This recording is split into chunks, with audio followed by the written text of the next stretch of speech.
महाराष्ट्र की राजनीति में एकाएक कई बदलाव देखने को मिले, जहां अचानक से नए मुख्यमंत्री बने एकनाथ शिंदे। तो उससे एक दिन पहले ही उद्धव ठाकरे के फैसले ने भी सभी को दंग कर दिया था। उद्धव ठाकरे ने इस्तीफे का ऐलान किया था, लेकिन इन सब के बीच जहां चर्चाएं इन दोनों को लेकर खूब हो रही थी, लेकिन उससे कुछ महीने पहले ही या फिर कुछ दिनों पहले की बात करें तो राज ठाकरे का अयोध्या दौरा भी खूब चर्चाओं में था, जब हनुमान चालीसा और अजान का मुद्दा काफी गर्माया हुआ था। उस बीच राज ठाकरे ने उद्धव ठाकरे पर कई निशाने साधे थे, तो आड़े हाथ लिया था एनसीपी और कांग्रेस को भी।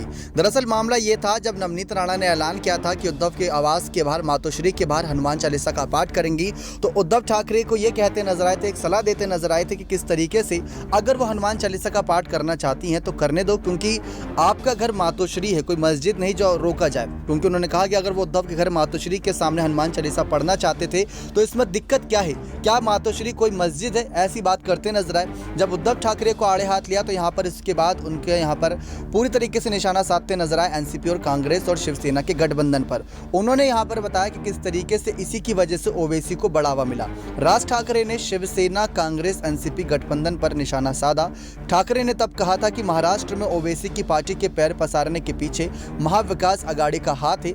एआईएमआईएम शिवसेना के प्रत्याशी को हराकर अपनी सांसद बनवा रहे हैं। ठाकरे ने यह भी कहा था कि उन्हें लगा था कि जब ओवैसी की पार्टी औरंगजेब की मजार पर फूल जाकर चढ़ाते हैं तो महाराष्ट्र में आग लग जाएगी। ठाकरे ने कहा कि औरंगजेब यहां सिर्फ छत्रपति शिवाजी की हत्या करने आया था और शरद पवार कहते हैं कि औरंगजेब यहां अपना साम्राज्य विस्तार करने आया था।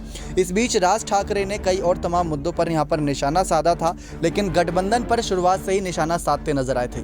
लेकिन अब राष्ट्रपति चुनाव जो हो रहे हैं उस पर यहां पर कई सवाल खड़े हो गए। उद्धव के फैसले के बाद उद्धव ठाकरे द्रौपदी मुर्मू को यहां पर समर्थन देते नजर आ रहे हैं, तो एनसीपी कांग्रेस के सबसे खास उम्मीदवार यशवंत सिन्हा है, उनको नजरअंदाज किया गया और बिना किसी दबाव के उद्धव ठाकरे ने द्रौपदी मुर्मू को अपना समर्थन जताया और उनके यहाँ पर विधायक सांसद भी द्रौपदी मुर्मू को ही समर्थन देंगे, ऐसा ऐलान करते नजर आए। लेकिन इन सब के बीच राज ठाकरे का यह बयान काफी चर्चाओं में था।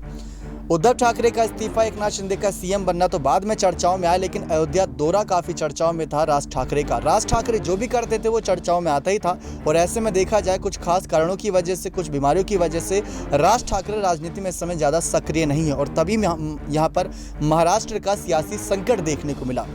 अगर इन सब के बीच भी राज ठाकरे होते तो उनकी भूमिका और बढ़ जाती, क्योंकि राज ठाकरे के फैसले शिवसेना और यहाँ पर एकनाथ शिंदे गुट दोनों को ही कुछ यहाँ पर विचार विमर्श करने पर मजबूर कर देते। लेकिन इस समय देखा जाए तो एकनाथ शिंदे के सीएम बनने के बाद राज ठाकरे ने उनको तमाम बधाइयाँ भी दी थी और साथ ही साथ सतर्क रहने की भी यहाँ पर चेतावनी दी थी।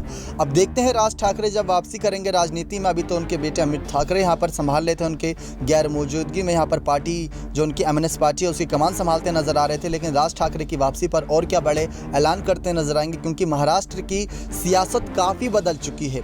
शिवसेना के जो काफी विधायक थे शिंदे गुट के साथ मिलकर बीजेपी के साथ समझौता किए और नए मुख्यमंत्री बने एकनाथ शिंदे। इन सब के बीच राज ठाकरे किस तरीके से और शरद पवार, उद्धव ठाकरे को निशाने पर लेते नजर आएंगे, क्योंकि शिवसेना से बगावत राज ठाकरे ने भी की थी और किन कारणों की वजह से की थी ये आप सब अच्छे से जानते हैं। नेक्स्ट 9 न्यूज रूम की रिपोर्ट।